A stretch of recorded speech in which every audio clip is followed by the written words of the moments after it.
Funding for the Maddy Report is made possible by grants from Comcast, the Spencer family, Chevron, Community Health System, Harris Ranch Resort, Caleb and Desiree House, Producers Dairy, Valley Children's Healthcare, The Wonderful Company, Greg and Lisa Zanti, and the James B. McClatchy Foundation.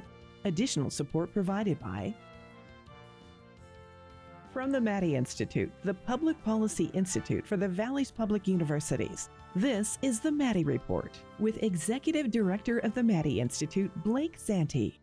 Welcome to the Maddy Report. Many California residents have services provided by their local municipality, either a city or a county, but many others live within what's called a special district, a local agency that's funded by a community for a specific purpose. Joining me to dive into today's discussion is Lorenzo Rios, the California Special Districts Association Board President and CEO of the Clovis Veterans Memorial District, Bill Stretch, General Manager with the Fresno Irrigation District, and Kyle Packham, Chief Advocacy and External Affairs Officer with the CSDA. Bill, Lorenzo, and Kyle, thanks for joining us today. We've got a full house. Normally we don't have this many guests, but we're glad to have you on the program today. Thanks for having us. Well, absolutely. Great to have you all here. Starting off with our conversation today, could you provide and maybe further explain what a special district does and what services do they provide for a particular constituency? Lorenzo, you mind diving into this one for us? Well, let me tell you, I taught politics at West Point, and politics has been something that I've enjoyed and appreciated, but I never knew anything beyond the city. You know, you've heard of federal, you've heard of county, you've heard of state, you heard of city, but special districts, that's the next level, the most local form of government that has been around since the early 1800s, when the first one was a Parks and Rec back in 1847, I believe is the first date. But it's a unit of government that provides a service, a very specific service that the constituents say they need. And they vote it into existence. There are legislative boundaries that demark the space, and the public votes it into existence. And there's a principal act. In other words, there is a specific law that says what this organization will provide and do. I'm blessed to lead an organization that was established in 1946.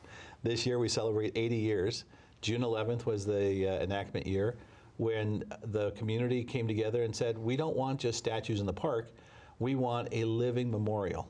And that came in the form of this very unique civic center dedicated to providing services for our veterans, and it has blossomed ever since. That's great. Congratulations on that anniversary. Thank you. Kyle, special districts can either be independent or dependent.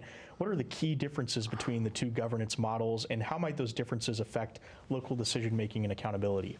Sure, Blake. Well, here in California, we have 2,000 independent special districts, and so these are local service specialists. It's that word special that really focuses on their ability to specialize in what they do. And then the other part that makes a special district so special is the localization part. So they're highly localized, highly specialized. The distinction between an independent special district and a dependent special district is that local control aspect. So for an independent special district, they're generally going to have an elected board of directors that's directly elected by the community they serve. Mm-hmm. In some instances, they can be appointed to fixed terms, but by and large, it's going to be an elected board of directors that's directly accountable to the community they're serving. A dependent special district, from a governance standpoint, is really more like a department of another governmental body. And so it might be a way of another governmental body organizing itself for how it wants to deliver services, but it's not going to have the same level of localization as an independent special district will. So independent, they're elected just like a city or a county. Mm-hmm. Very interesting. That's right. Bill, let's go to you. You're the general manager of the Fresno Irrigation District, special district probably many have heard of in the region. As it relates to special districts, can you share a bit how FID functions, and what are some other special districts maybe folks have heard of in the Valley, obviously, in addition to the Memorial District? Sure, thanks, yeah. Blake. And just building off, we are an independent special district, so we are ultimately managed by 5 board of directors that are elected by the general public, and I serve as the general manager, oversee the irrigation district. So just a little bit about our irrigation district. Our primary function is to provide surface water to our constituents into the surface area. So what is surface water? Basically that's comes from the form of snow melt in the Sierra Nevadas. It's held behind two reservoirs, at least in our situation, behind Pine Flat Reservoir on the Kings River system, where the majority of our water supply comes, and then also behind Friant Dam and Millerton Lake, which is off the San Joaquin River system. That water is then diverted through a vast network, 680 miles of canals and pipelines, which FID owns and operates, to our 8,000 customers, and we have 3,000 connection points.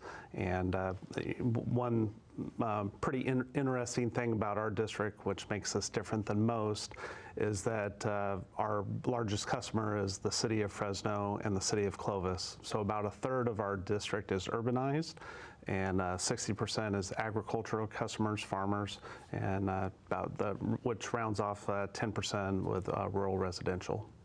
Thank you. We're going to take a quick break. We'll be right back after this. We'll talk a little bit more about special districts and examine how they're structured. This is the Maddy Report.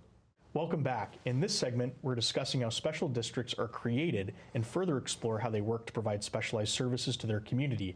Thanks again to all of you for joining the Maddy Report today. In our last segment, we learned a little bit about how special districts function and how they're able to provide specialized services a local municipality may not provide, or maybe just to a specific area. What are some of these services, and why is it important for residents to have access to them? Lorenzo, you talked about sort of the living memorial of the Veterans Memorial District in Clovis. Talk a little bit more about maybe the importance of that and the services in addition to that you provide. Well, and I would offer you this: if you visit a special district, you will know what that special district looks like.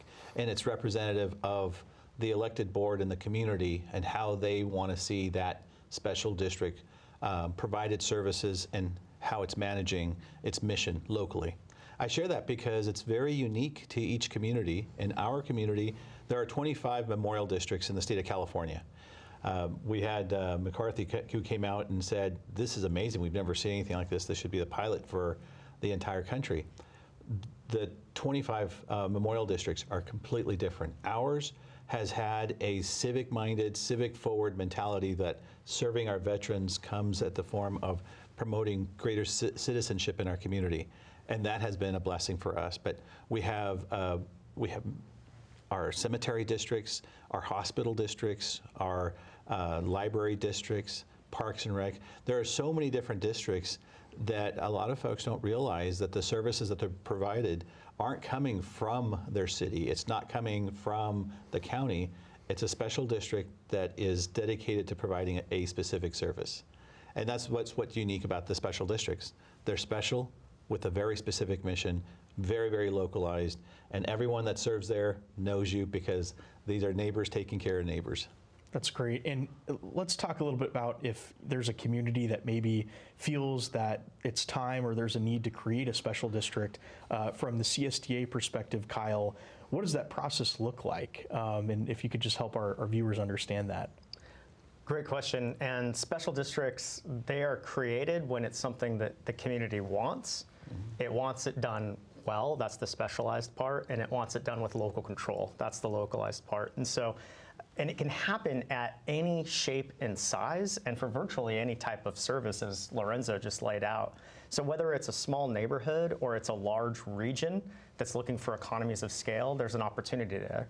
So the community would come together and it would come up with a plan, and it would generally go to its local agency formation commission. Now that's a fancy name for a board made up of leaders from the community, the cities, the counties, and the special districts that would basically help that community to develop a feasibility plan and make a proposal.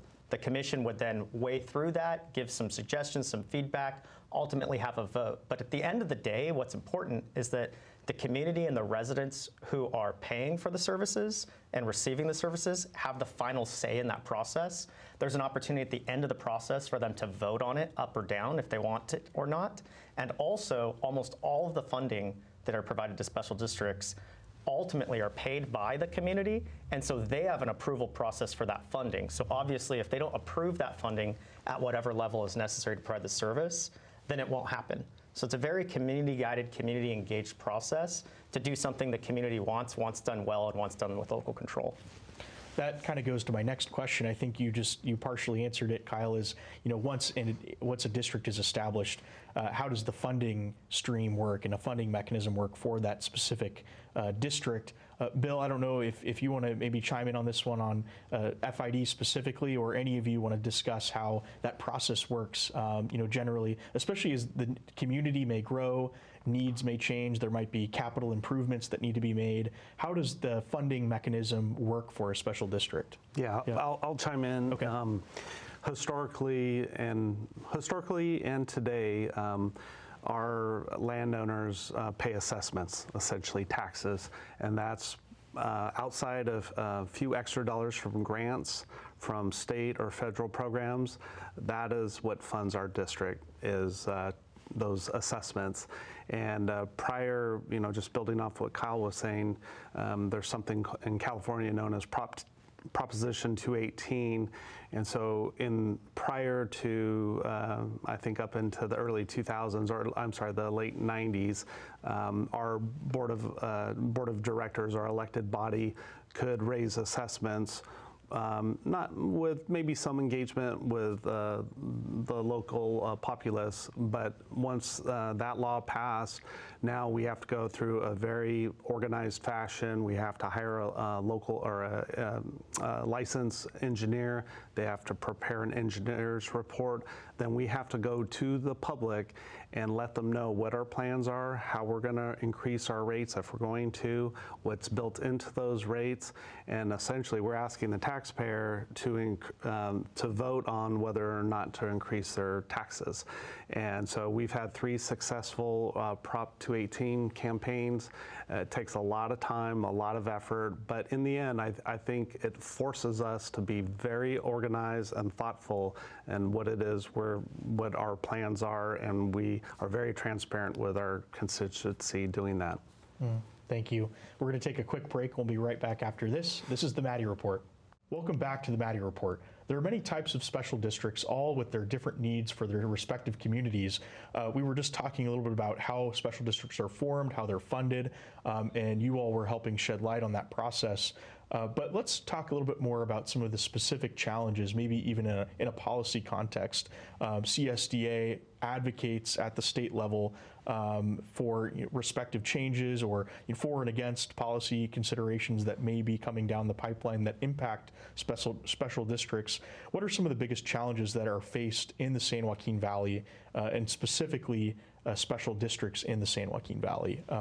Kyle or Lorenzo, I don't know if either of you want to take this one from a CSDA perspective. Take it from the larger scope. Yeah, I can talk about it from a big picture standpoint, what we're seeing in Sacramento, and then maybe Bill and Lorenzo could chime in with some of the local examples that they've seen. But right now in Sacramento, what we keep hearing is about affordability, and certainly about housing as part of that. And I think what's important to remember is that special districts really are able to do the backbone of infrastructure for our state. And so the more that we're able to empower them to act in the very efficient and effective and long-term sustainable, reliable way that they can do when set free to do so, the better off we'll be. Unfortunately, what we sometimes see are efforts to create policy that create restrictions, restraints, regulations, more bureaucracy, more red tape, where they're not set free to do the things that they know how to do exceptionally well. As you heard from Bill, every dollar they receive is done hand in hand with the community. That's very different than what you see in a lot of other organizations, whether they're larger bureaucracies or private investor-owned type entities, right, where that's done in different fashions. Also, they're, as you've heard from Lorenzo, really mission focused from the top down. So the board is directly elected by the people, who are really the ones on top. And then the board is then guiding a vision and a policy that then they're able to hire expert staff and engineers and specialists and doctors and whoever it might be to go out and implement in a highly specialized way. So you tend to see a lot of innovation, a lot of breakthroughs, and they're really taking on some of the state's biggest challenges right at the local level. Let's hope. Yeah, go ahead. Looking at my district, where we manage event space, that by itself, you might ask, well, so what? What does that do? But leveraging that space, not only do the value proposition that we bring in is we work with other agencies whose mission is to connect with the community, whether it be employment, education, trades, and facilitate strategic conversations that help them collaborate amongst themselves on a topic, and we facilitate that conversation and that opportunity. What that creates is a service to the public that is tailored and unique to them that you don't find elsewhere. I would offer you the Veteran Service Office in Fresno County is one of the best known veteran service programs I would offer in the state. And it's because we don't look for reasons why not to serve. We look for reasons to assist and making sure the customer that when they come forward and they say, I need help, we do everything we can to connect you to those services. And that's the kind of value proposition that comes when people are very focused and they're looking to each other not as opponents, but allies in a similar mission to serve the community.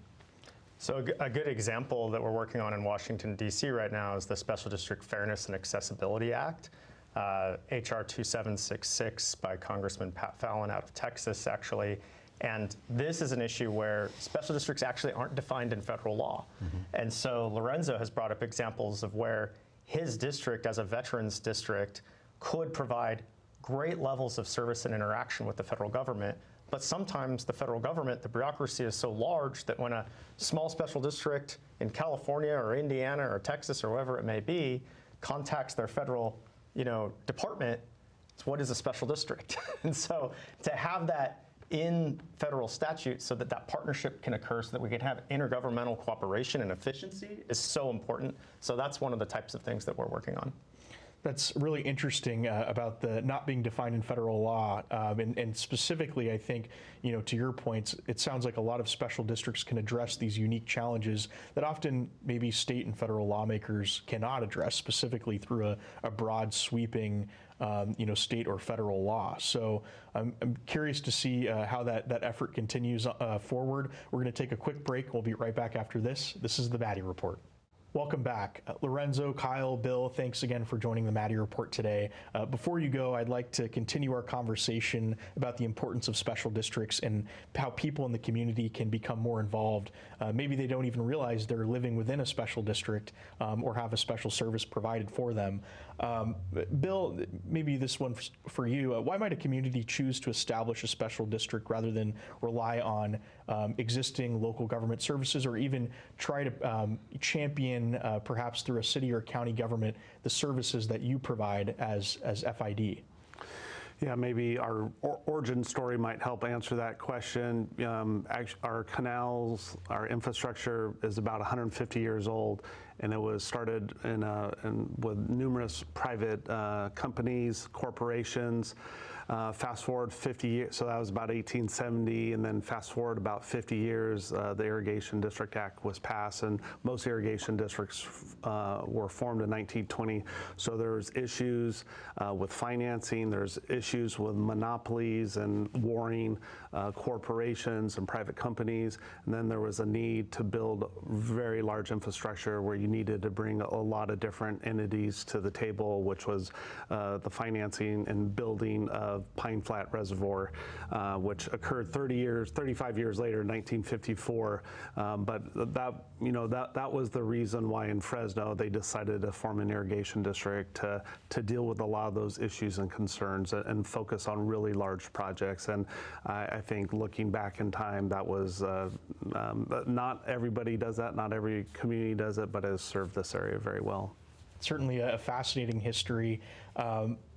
Maybe we can go to you on this one, Lorenzo. How can a resident get more involved and engaged with their special district? I know you're very passionate about civic engagement. For folks who are looking to get more involved, how can they get more involved? And as we celebrate the 250th anniversary of this great nation, it's the Declaration of Independence that we're actually celebrating, this Declaration of Freedom. And I think that where folks are interested in getting involved, I applaud them. I would start with LAFCO. I know that sounds kind of crazy, but if you go to LAFCO, that's that Local Agency Formation Commission, you'll see a list of different types of special districts. And you'll be surprised that you might be living within 5 different jurisdictions of special districts, all providing overlapping services, all very unique, like mosquito abatement. If you ever wonder why mosquitoes are under control, it's because there's somebody dedicated to that. There's a library district. If you want to go volunteer, you can do that as well. It starts with getting out and then getting involved. And every one of these districts have a website, and you Google their name, you'll see their information, and then go to it and ask all the contact information is out there, agendas are out there. The goal is to encourage public participation in every event. Special districts host all public events, and we encourage the public to get involved and see where you can participate. I have the privilege of working with a wonderful district where it's the volunteers that make it so special, and all the community organizations that come together to celebrate our great community. So I encourage people, come on out, visit your water district. I will tell you, water's really cool. I didn't realize how much is involved in seeing the water go from point A to coming out your faucet when you want it. And so come out and check those things out. I think the more we know, the stronger we are, because it takes away the myth, and you put facts in there, and you realize how much power each citizen really has. You just need to exercise it. That's a great point. Kyle, there might be folks watching who are either serve on a board of a special district, or maybe they're a staff member at a special district. We've talked about how there are so many different ones here in the region. What are some resources that folks can access through CSDA as an organization, and where can they go to find out more? Sure. So for the public, a great starting point might be districtsmakethedifference.org. And so the public can go there and learn all about special districts. We even have a video contest for high school students where they can earn scholarships and for themselves and for their teachers. At csda.net, that's the CSDA website, lots of resources for our members and for non-members to engage as well. We do hundreds of webinars every year. We do dozens of workshops. We have multiple conferences where our mission is good governance and sharing the wisdom of these special districts. Because with each of them specializing and focusing, by coming together, they can be stronger and they can share their lessons learned. And then that results in something better for everybody across our state. Bill, Lorenzo, and Kyle, thank you for joining the Maddy Report today. Really appreciate your time and your expertise. Thank you for having us, Blake. And thank you for tuning into the Maddy Report. To learn more about the Maddy Institute, visit themaddyinstitute.org. The views expressed on the Maddy Report are those of the individuals participating in the program and do not necessarily reflect the views of the Maddy Institute. If you'd like to share your thoughts about today's episode of the Maddy Report, please visit our website at themaddyinstitute.org.